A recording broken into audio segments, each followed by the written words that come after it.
Bonsoir et bienvenue dans votre nouvelle émission Décodons l'éco, une émission qui décode pour vous les mécanismes qui font l'économie du pays, des mécanismes parfois complexes, mais avec des répercussions très simples et très concrètes sur vos économies à vous.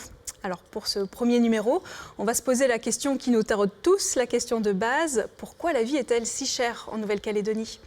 Pour poser le contexte, je vous propose quelques photos que nous avons faites en magasin. En France, les yaourts Frulos s'affichent à 147 francs le kilo. On a fait la conversion avec l'euro. Chez nous, ces mêmes yaourts s'affichent à 740 francs le kilo. Ils sont donc 5 fois plus chers. Autre exemple, les biscuits Prince s'affichent, eux, 3,9 fois plus chers en Nouvelle-Calédonie qu'en France. Là aussi, on a regardé le prix au kilo, qui apparaît toujours sur l'affichage des prix. Le sucre blond Béguincet, lui, est 2 fois plus cher chez nous qu'en France. Et puis une dernière comparaison avec nos voisins australiens, cette fois. En Australie, les bananes s'affichaient à 327 francs le kilo en supermarché au mois de janvier.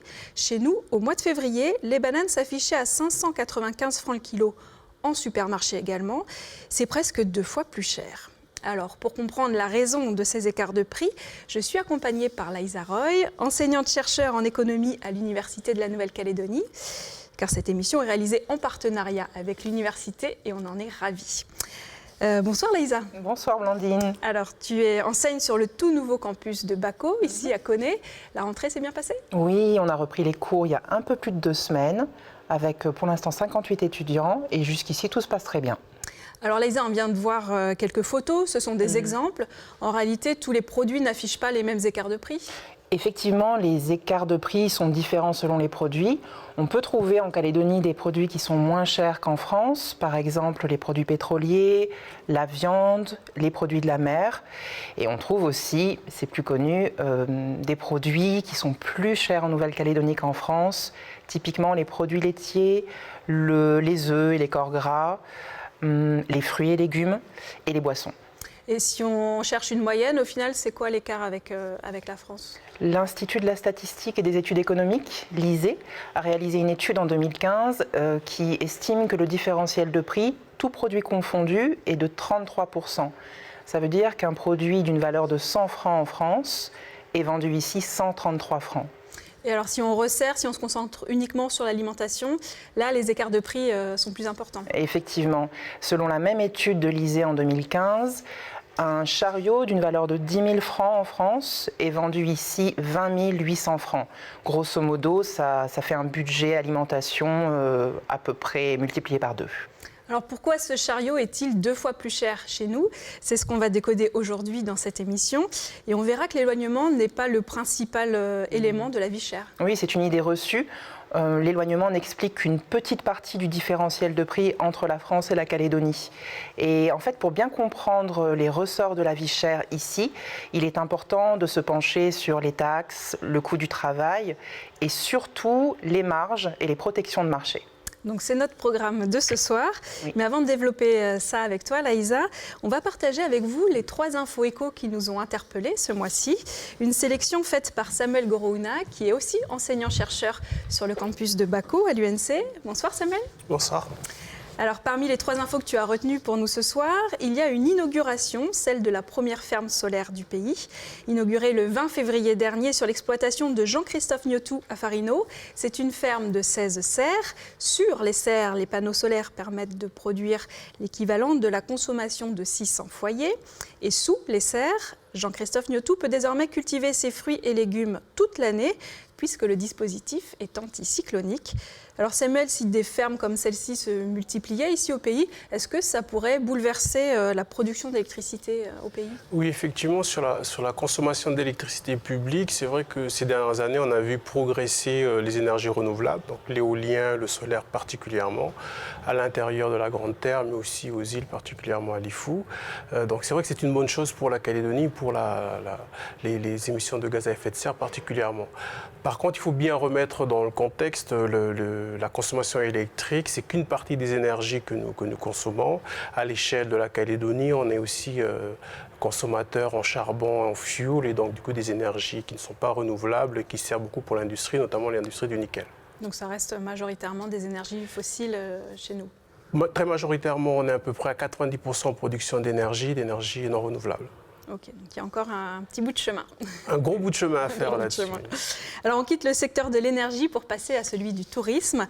L'année 2019 a été une année record pour ce secteur. C'est une information qu'on a pu lire notamment chez nos confrères des Nouvelles-Calédoniennes. Plus de 126 000 touristes ont visité le Caillou l'année passée, c'est 6 000 de plus qu'en 2018. Une hausse due en partie aux Français et aux Australiens. Ça, c'est une bonne nouvelle, Samuel, non? Oui, c'est une bonne nouvelle. C'est vrai que la Calédonie a du mal à attirer des touristes. Je rappellerai quand même que sur une longue période, la progression est quand même lente en Calédonie. Depuis 30 ans, des années 90, années 2000 et aujourd'hui en 2020, on était auparavant un peu en dessous de 100 000 touristes, aujourd'hui un peu au-dessus. Mais c'est vrai qu'on a quand même beaucoup de mal à titre de comparaison. Si on regarde dans la région, la Fidji par exemple, c'est aujourd'hui plus de 800 000 touristes, donc on est très loin de nos voisins finalement. D'ailleurs, le tourisme, c'est d'ailleurs l'un des premiers secteurs touchés par le coronavirus dont on parle énormément ces derniers temps.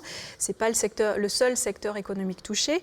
Il y a une semaine, l'OCDE, qui est une organisation internationale d'études économiques, a estimé que l'économie mondiale était en danger, le plus grave danger depuis la crise financière, selon elle. Alors tout ça, c'est un peu inquiétant. Est-ce que l'économie calédonienne pourrait être, elle aussi, chamboulée par ce coronavirus? Oui, c'est vrai que toutes les économies sont interdépendantes aujourd'hui. Donc dès lors qu'on a une crise au niveau mondial, effectivement, pour ceux qui ont suivi hier, il y a eu les bourses au niveau mondial qui ont chuté très lourdement, et crack pétrolier également. Donc effectivement, s'il y a moins de production au niveau mondial, il y a moins de consommation du nickel.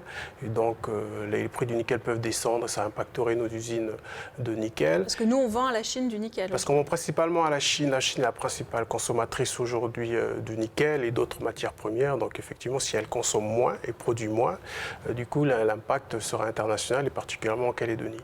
Donc ça, l'industrie du nickel en pâtirait, mais l'industrie également du tourisme, puisque dès lors qu'il y a une pandémie à l'échelle mondiale, il y a des annulations de vols, des annulations de séjours, etc. Donc ça se fait sentir déjà aujourd'hui. Et puis il faut rappeler que la Chine, c'est une usine mondiale, donc on produit énormément de choses, donc il y aurait aussi à court terme pour la Calédonie, mais aussi pour l'ensemble du monde, et c'est déjà le cas pour de grands opérateurs, des pénuries de biens manufacturiers notamment. Donc ça veut dire que dans quelques semaines, on peut imaginer des produits qui manquent dans nos magasins? Effectivement, on a quand même l'habitude en Calédonie d'avoir des produits qui manquent quand il y a un bateau qui n'est pas là, ou il manque sur les étals des tomates ou des oignons, etc. Donc ça, c'était une habitude, mais là, on peut avoir ça sur des produits de grande consommation, des produits manufacturés. Et l'important, c'est plutôt de savoir si cette crise est plutôt conjoncturelle ou si ça dure et que ça devient structurel, où là, ce serait beaucoup plus problématique. Bon, on va suivre ça. Merci beaucoup, en tout cas, Samuel, pour ce partage. Merci. On va retrouver Laïsa dans quelques minutes pour décoder le thème de notre émission. Pourquoi la vie est-elle si chère en Calédonie?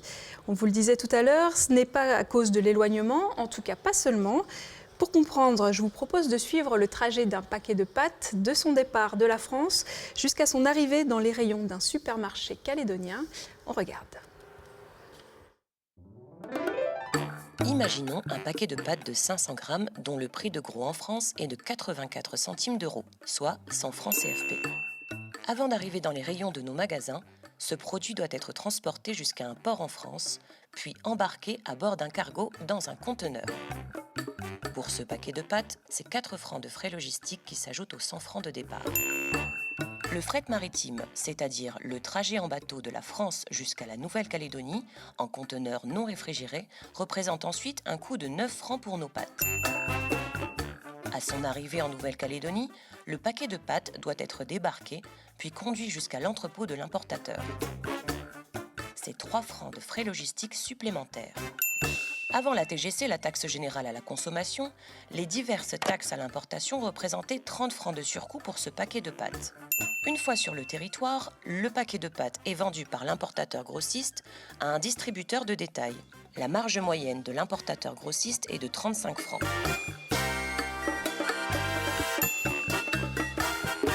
Puis, le distributeur met en vente le paquet de pâtes dans les rayons de son magasin. Dans son prix de vente, il inclut lui aussi une marge moyenne de 40 francs.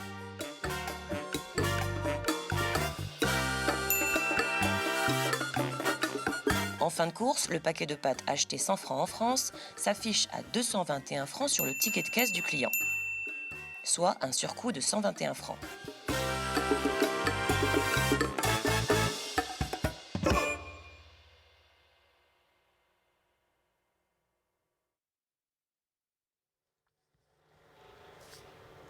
Alors 35 francs de marge pour l'importateur, plus 40 francs de marge pour le distributeur. Cela fait donc 75 francs de marge au total sur 221 francs pour mon paquet de pâtes.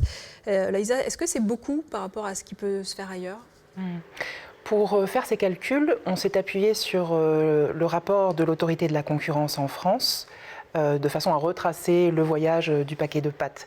Selon ce rapport, les marges qui sont pratiquées en Nouvelle-Calédonie sont supérieures à celles qui sont pratiquées en France. Bon, bien entendu, ce rapport n'est pas spécifique au marché des pâtes. Pas que des pâtes, oui. Non, on a retenu les pâtes à titre d'illustration, mais les chiffres qui sont cités ici reflètent ce qui se passe en moyenne pour l'ensemble des produits de grande consommation qui sont importés et distribués en Nouvelle-Calédonie. Alors pour être le plus précise possible, est-ce qu'une marge c'est la même chose qu'un bénéfice ? Est-ce que la totalité des 75 francs va directement dans la poche de l'importateur ou du distributeur ?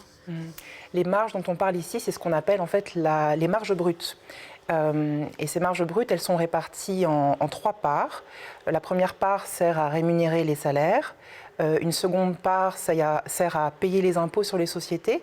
Et la troisième part, c'est ce qu'on appelle le profit ou ce que tu appelais ce qui va directement dans la poche du distributeur ou de l'importateur. Et est-ce qu'on sait justement comment se fait la répartition entre les impôts, les salaires et les profits ? Non, justement. À vrai dire, on manque d'études précises sur le sujet. Mais ce qu'on sait, c'est que dans les activités d'importation et de distribution en Nouvelle-Calédonie, les profits ont toujours été élevés et restent élevés, en particulier pour le commerce des véhicules et pour les grandes surfaces. Alors, est-ce que les acteurs économiques peuvent fixer leur taux de marge comme bon leur semble ? Écoutez la réponse d'Aurélie Zoud-Lebert, c'est la présidente de l'autorité de la concurrence de Nouvelle-Calédonie. Une entreprise pratiquerait des marges très élevées par rapport à la moyenne qu'on constate généralement dans le secteur, alors évidemment sur le territoire de la Nouvelle-Calédonie, de demander aux entreprises de prendre des engagements pour baisser leurs prix dans un délai de 2 mois. Et si elles ne le font pas, l'autorité a alors un pouvoir qu'on appelle d'injonction structurelle qui peut conduire à imposer à l'entreprise de modifier ses contrats d'approvisionnement, voire de céder des actifs si c'est la seule solution possible. On ne l'a pas encore utilisé, tout simplement parce qu'on n'a pas encore eu cette analyse de marge telle qu'on va la mener à la suite de la demande d'avis qui a été formulée par le gouvernement. Alors on le comprend, il n'y a pas encore de contrôle, mais est-ce qu'il y a déjà des études sur ces marges ? Des études ponctuelles, oui, mais pas d'études systématiques. Et de façon générale, l'information sur les marges n'est pas disponible en Nouvelle-Calédonie. Pourtant, c'est une question qui est posée depuis longtemps. À la suite des manifestations contre la vie chère en Calédonie, le Congrès de la Nouvelle-Calédonie avait passé une délibération en 2013 qui confiait à la direction des affaires économiques. C'est ça, la direction DAE. des affaires économiques, la DAE, une mission très précise. Cette mission consistait justement à étudier les marges des entreprises calédoniennes, étudier leur évolution année après année.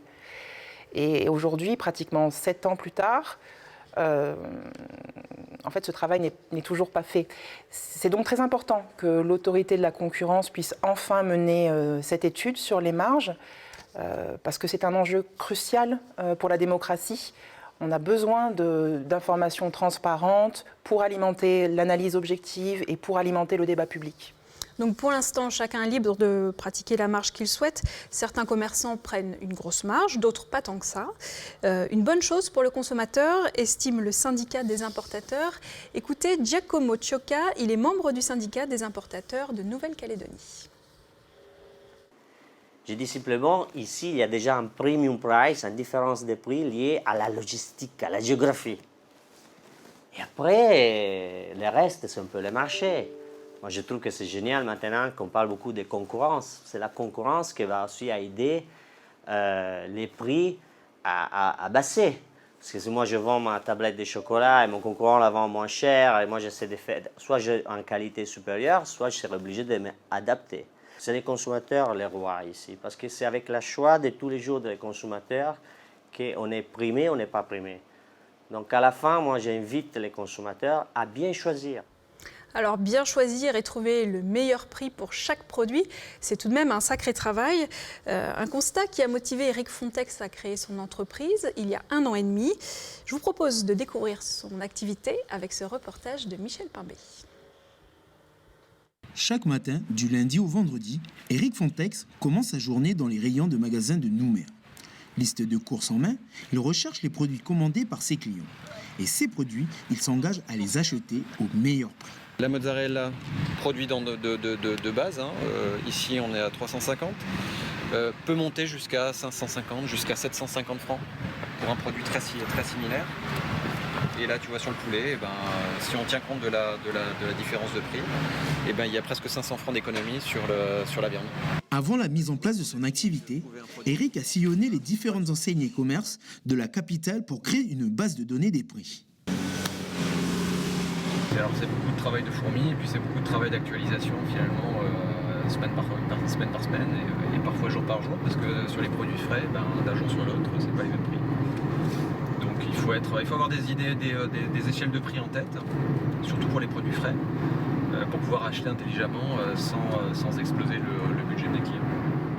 Supermarché, primeur ou marché de Nouméa, Éric parcourt 6 à 7 commerces dans la journée selon le nombre de paniers commandés. Ouais, qu'on ne perde pas les bonnes habitudes. Tiens, voilà déjà les 4. Une fois les courses terminées, direction le dock de stockage pour le tri et la livraison. La petite entreprise d'Éric Fontex livre une quinzaine de paniers par semaine. Alors ce client avait demandé des avocats, des papayes, une papaye verte et une papaye un peu plus mûre. Et avait demandé, en l'occurrence, 8 tomates. Plus de la salade, la fameuse salade qu'on a eu du mal à trouver. Et qu'on a fini par trouver. Voilà. Donc là, tu as un panier prêt à partir. C'est un pourcentage qui est pris sur l'ensemble des courses. Donc en fonction des produits et en fonction du panier, je prends un pourcentage. Alors en moyenne, ça va être autour de 10%. Je ne prends pas une grosse marge, mais c'est suffisant pour l'activité que je fais. Alors sur certains produits, je marge un peu plus, mais globalement, c'est autour de ça, entre 10 et 15%. La fameuse histoire des yaourts, les yaourts qui jouent au yo-yo. Il y a eu le gel des prix, on a vu le prix du yaourt qui a baissé très fortement. Et puis, comme moi je suis là toutes les semaines à regarder et que c'est un produit que j'achète très régulièrement, j'ai vu aussi que quand les marges ont été libérées, le yaourt il a commencé à faire tac, petit à petit, par petites tranches de 5 francs, 10 francs, de semaine en semaine. Et puis aujourd'hui, on est pratiquement retourné au prix d'avant le gel des marges. Aujourd'hui, une cinquantaine de clients font appel au service d'Éric Fontex. Cathy fait partie des tout premiers à avoir adhéré au concept. Je pense que j'économise pas loin de 20% quand même, au bout du compte. Chaque semaine, donc sur l'année, voilà, ça fait un petit budget week-end, un budget vacances. Voilà, ça peut être intéressant, je pense, pour une famille, surtout les familles nombreuses. Éric ne vit pas encore de cette activité qui, à ce jour, est encore en phase de développement. Pour l'instant, c'est un complément de revenus. Alors, on vient de le voir dans le panier d'Éric Fontex, il y a des produits importés, mais aussi des produits made in Calédonie. C'est le cas aussi dans le caddie 2 fois plus cher qu'on suit depuis le début de cette émission. Et ces produits locaux sont eux aussi parfois plus chers qu'en France. On l'a vu au début de cette émission avec les yaourts Frulos, 5 fois plus chers. Ce sont des yaourts fabriqués en Nouvelle-Calédonie.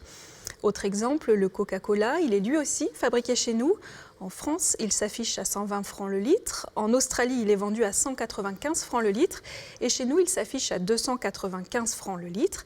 Laïsa, comment on peut expliquer ces écarts de prix ? L'industrie locale est structurellement handicapée à la fois par l'éloignement et la petite taille de l'économie calédonienne, ce qui se traduit par des coûts de production élevés.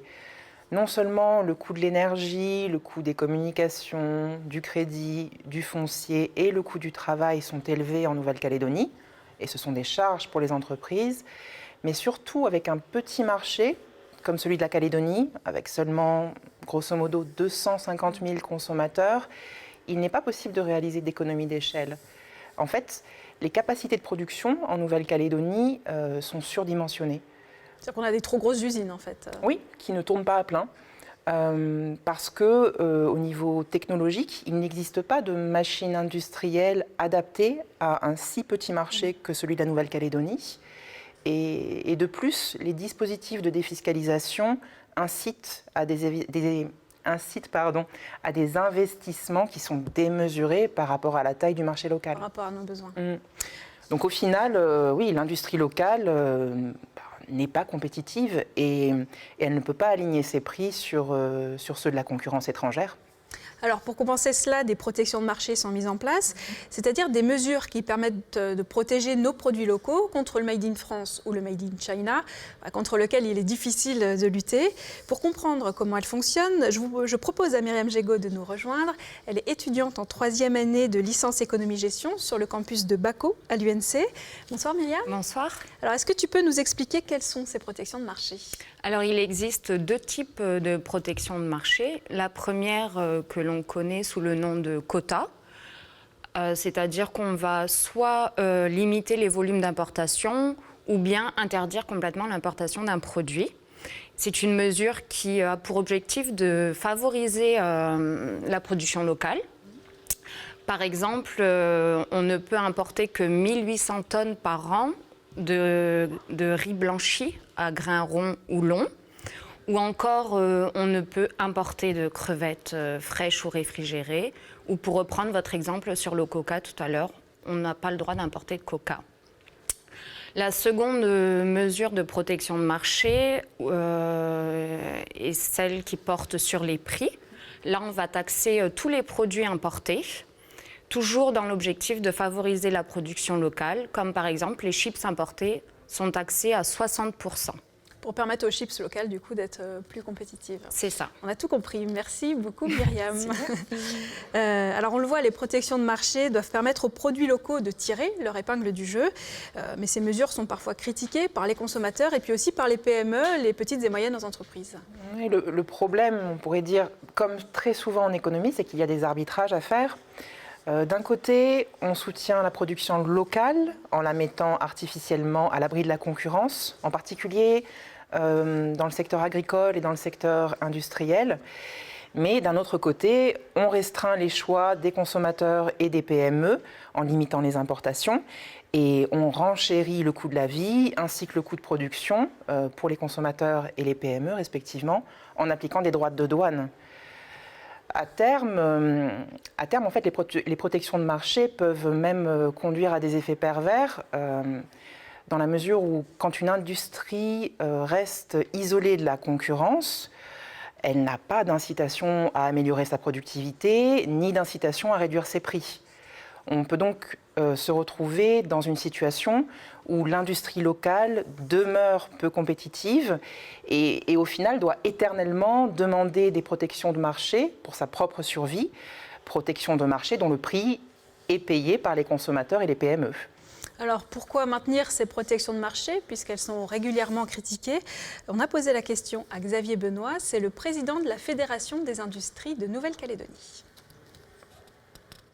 L'industrie de transformation en Nouvelle-Calédonie, c'est presque 6 000 emplois dans le privé aujourd'hui et c'est pas loin de 9% du produit intérieur brut de la Nouvelle-Calédonie. Bien sûr, tous ces emplois et tout ce PIB n'est pas protégé par des mesures, mais on identifie clairement que ce tissu, ces 6 000 emplois, ces 9% du PIB, n'existerait pas s'il n'y avait pas de régulation de marché en Nouvelle-Calédonie. Alors Laïsa, finalement, on paye nos produits plus chers pour maintenir des emplois. Est-ce que c'est vraiment notre rôle, le rôle des consommateurs? C'est une excellente question. Ce qui est sûr, c'est qu'il existe une volonté politique forte de soutenir l'industrie locale et de soutenir l'emploi local.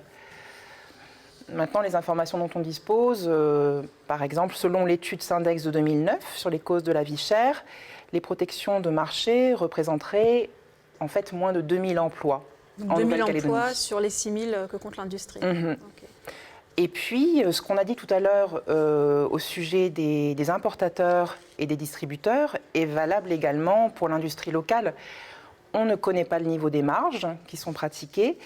On ne connaît pas non plus la répartition entre les salaires et les profits.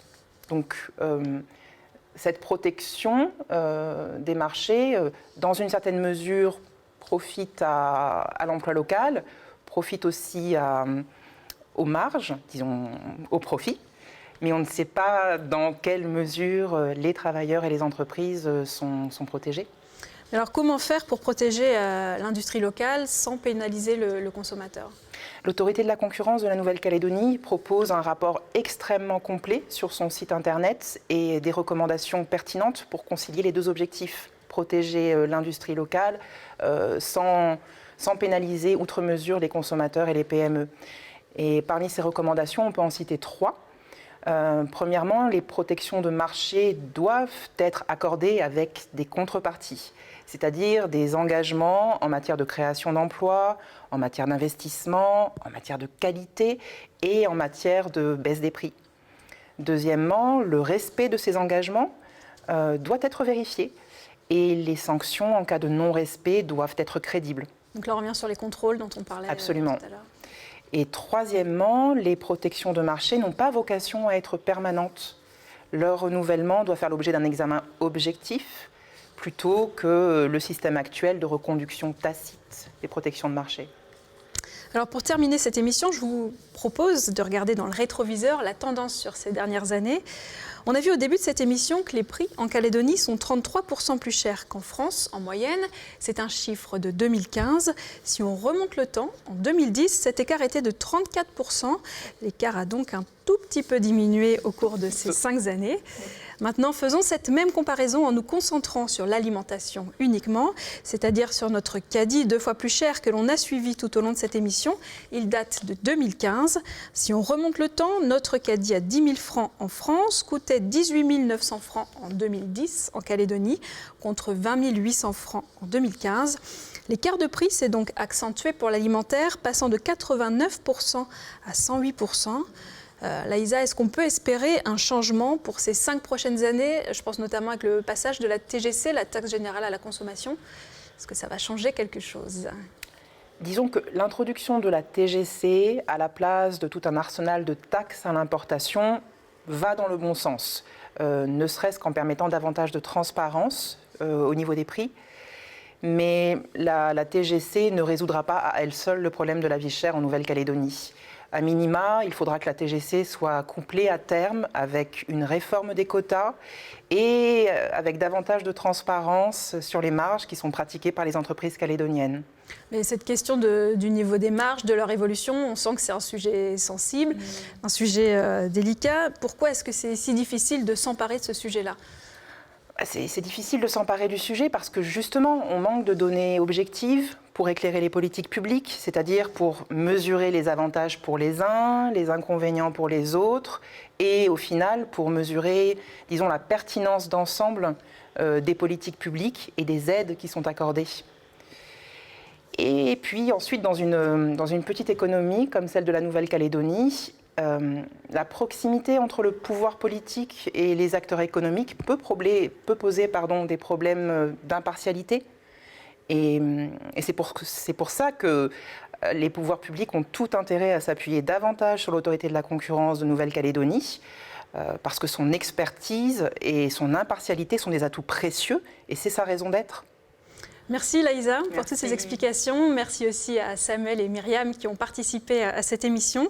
Vous pourrez bientôt retrouver toutes ces informations et les études que nous avons citées dans cette émission sur notre site caledonia.nc. On se retrouve le mois prochain pour un nouveau numéro et avec une nouvelle question. Est-ce que le nickel est vraiment le moteur de notre économie ? Rendez-vous le mois prochain. Bonne soirée sur Calédonia.